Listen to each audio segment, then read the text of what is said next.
बिहार में प्रशांत किशोर जी का लहर कुछ ऐसा चला कि जदयू के वरिष्ठ नेता सह प्रवक्ता मोहम्मद शहजाद बिना पार्टी लॉन्च हुए ही मतलब अपनी जदयू पार्टी से इस्तीफा देकर जनसुराज ज्वाइन करने का मन बना लिए हैं।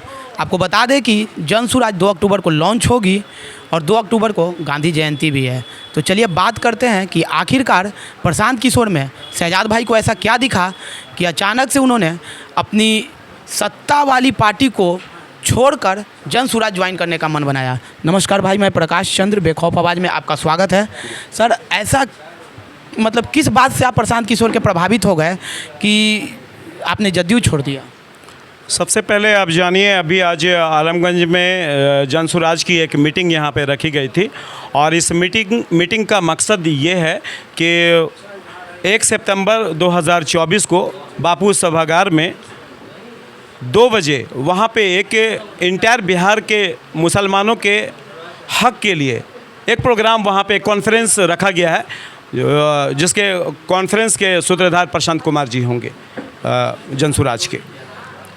तो आज जो बिहार की सियासत है और बिहार के जो हालात हैं उसमें सबसे ज़्यादा अगर कोई मार खा रहा है तो वो अल्पसंख्यक समाज मार खा रहा है।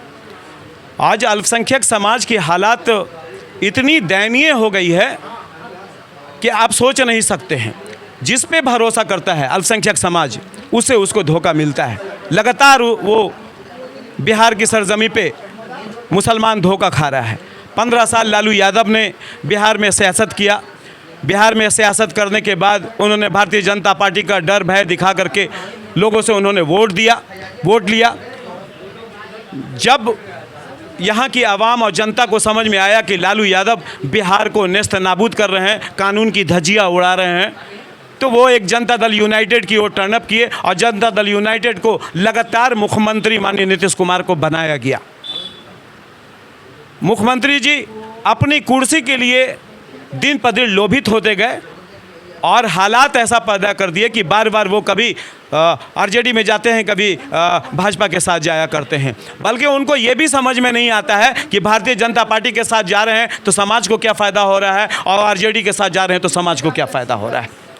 लगातार बिहार का शोषण हो रहा है, लगातार बिहार गर्क में जा रहा है। ना यहाँ एजुकेशन डेवलप कर रहा है, ना कल कारखाना डेवलप कर रहा है, ना व्यवसाय डेवलप कर रहा है, ना यहाँ प्लान रुक रहा है और लगातार ये दोनों मिल करके बिहार का बंटाधार किए हुए हैं। अभी आपने कहा कि मुसलमानों की हित के बारे में कोई नहीं सोचता, तो मुसलमान हमेशा केवल दूसरे नेताओं पे क्यों निर्भर रहते हैं?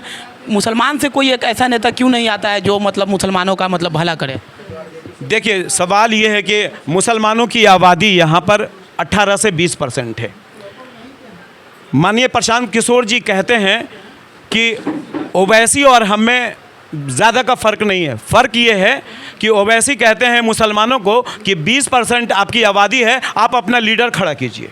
लेकिन प्रशांत किशोर जी कहते हैं आप वैसे लोग के साथ खड़े होइए जो भाजपा के खिलाफ वोट करता है, जो सांप्रदायिक के खिलाफ वोट करता है, जो बिहार के खिलाफ वोट करता है, ठीक है ना। तो वैसे लोगों के साथ मुसलमानों को खड़ा होना है जिससे भारतीय जनता पार्टी को शिकस्त दिया जा सके, यहाँ पे सांप्रदायिक पार्टी को शिकस्त दिया जा सके, जो बिहार के हित में काम नहीं करते हैं, जो बिहार का सिर्फ इस्तेमाल कर रहे हैं, बिहार के वोटर का इस्तेमाल कर रहे हैं, उनको इस तरह से वोट करके शिकस्त दिया जा सकता है।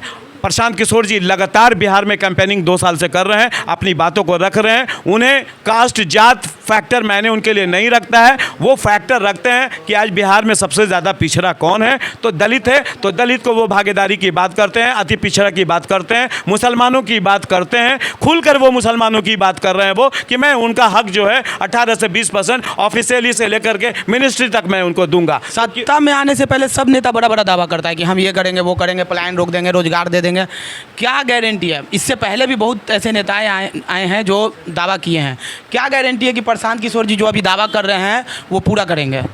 देखिए, प्रशांत किशोर जी इंटेलेक्चुअल आदमी हैं और उस बंदा को किसी चीज़ का लोभ नहीं है। हर चीज़ से भरा पूरा बंदा है। लगातार हिंदुस्तान की रणनीतिकार में काफ़ी सक्षम रहे हैं, मोदी जी से लेके नीतीश कुमार जी से लेके ममता बनर्जी तक। अब वो राजनीति में उन्होंने कदम रखा है जब उन्होंने देखा कि लगातार हिंदुस्तान और ख़ासकर वो बिहार के हैं, बिहार का यूज़ हो रहा है, बिहार का गलत इस्तेमाल हो रहा है, तो उन्होंने रणनीतिकार को छोड़ करके वो राजनीति में उतरे हैं और इतना तजुर्बा उनका बेहतर है। और जिस तरह से वो अपनी बातों को बिहार में रख रहे हैं, जिस तरह से जात पात को हटाकर वो काम कर रहे हैं, पूरी उम्मीद है माननीय प्रशांत किशोर जी बिहार को ऊपर ले जाएंगे, कल कारखाना खुलवाएंगे, व्यवसाय को कायम करेंगे, यहाँ पर से जात पात को मिटाएंगे।